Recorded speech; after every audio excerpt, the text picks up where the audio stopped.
Hai semuanya, selamat datang di podcast Ruang Kelas. Aku Davi, mahasiswa jurusan Pendidikan Bahasa Inggris. Aku Nalka Zalwa Maharani, juga seorang mahasiswa dari jurusan yang sama. Nah, hari ini kita akan membicarakan sebuah isu penting, yaitu bullying, yang masih sering terjadi di lingkungan sekolah dan kampus. Iya nih, dari data yang aku baca juga, bullying di Indonesia tuh malah meningkat pesat dari 285 kasus di 2023, malah menjadi 573 kasus di 2024. Itu peningkatan yang signifikan banget. Nah, belum lagi di tahun 2025 ini, berdasarkan catatan dari Komisi Perlindungan Hak Anak, ada lebih dari 1.000 kasus pelanggaran hak anak yang masih sering terjadi di lingkungan sekolah dan kampus. Nah, biar lebih lengkap, kita udah ada beberapa teman nih dari jurusan yang sama. Bisa kenalin diri kalian dong satu-satu. Hai, aku Menika Oliara Mita sebagai Grace. Aku dari jurusan Pendidikan Bahasa Inggris. Hai semuanya, perkenalkan nama saya Yogi Dermawan. Saya adalah guest yang diundang oleh para host di sini dari Pendidikan Bahasa Inggris. Aku Hikmah Kasfi Saroir, selaku guest ketiga dari Pendidikan Bahasa Inggris. Wah, kalian sebagai host terima kasih ya sudah mengundang saya di sini sebagai pemateri atau guest yang akan membicarakan soal isu ini. Mengapa isu ini menjadi sangat penting? Karena dari sudut pandang saya sebagai seorang yang suka melek soal psikologi, bullying itu berbahaya banget loh untuk kesehatan mental, mulai dari psikologinya dan juga kesehatan mentalnya itu bisa membuat si anak tersebut tuh menjadi radikal, bisa jadi contohnya sih banyak kasus yang akhir di belakangan ini banyak. Ada 2 kasus di Indonesia yang cukup viral, ada yang ada mahasiswa di Denpasar, terus ada yang di ledakan bom di SMA itu gara-gara dilatar belakangi oleh lingkungan yang membuat dia dirundung atau bisa dibilang itu korban bullying. Jadi ini tuh menjadi permasalahan yang cukup serius di negara ini. Nah, itu lanjut.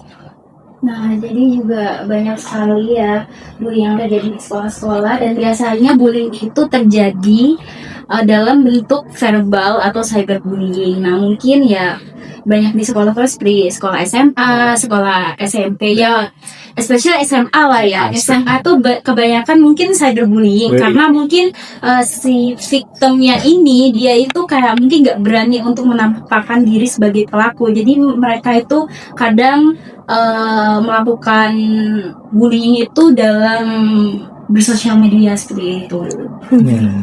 Tentunya kami sebagai mahasiswa juga harus ikut serta dalam mencegah pembulian ini, mulai dari sosialisasi tentang bahayanya bullying, baik untuk korban ataupun keluarga yang contohnya di kasus Jawa Tengah ini. Kasus Jawa Tengah itu bahkan korban ini sampai meninggal, dan tentunya ini kasihan juga korbannya dan keluarganya. Ditambah lagi pihak sekolah juga tidak melakukan pencegahan yang diharapkan oleh keluarga korban. Nah, menurut kalian nih, langkah apa yang bisa kita lakukan sebagai mahasiswa untuk mengurangi kasus bullying ini? Nah, kesehatan desa sendiri itu ya, itu mungkin bisa dilakukannya itu adalah pendampingan, konseling atau biasanya ke BK lah. BK di sini fungsinya apa? Bukan hanya seperti yang kalian kira tuh hanya sebagai pengatur siswa lah, polisi siswa, bukan.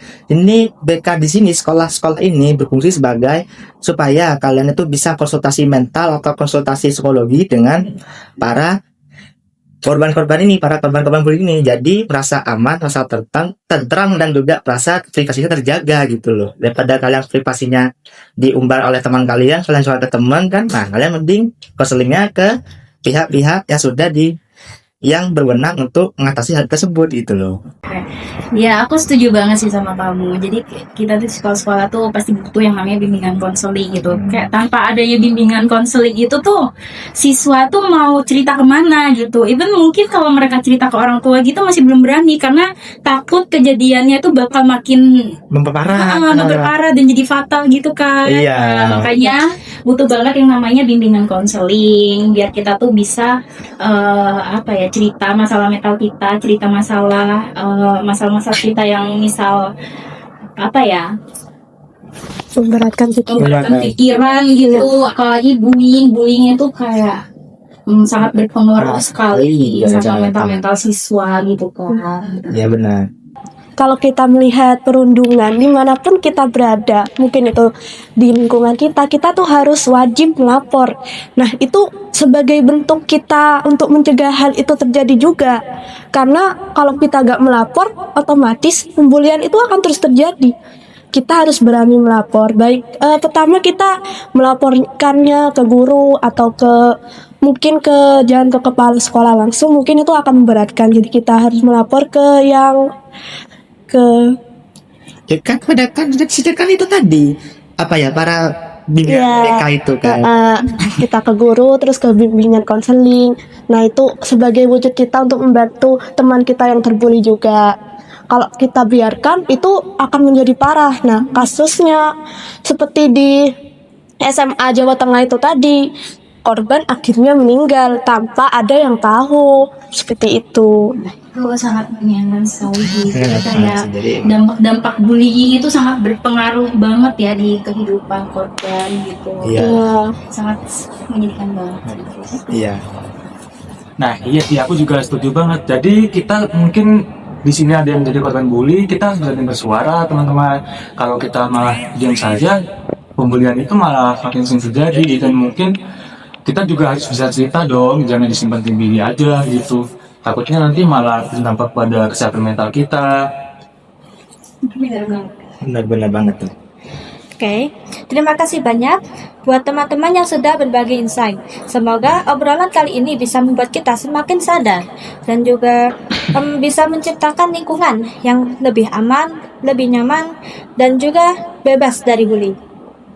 Nah, buat teman-teman mungkin yang punya cerita bullying atau saran, bisa tulis di kolom komentar ya. Terima kasih telah menonton podcast ini. Terima kasih.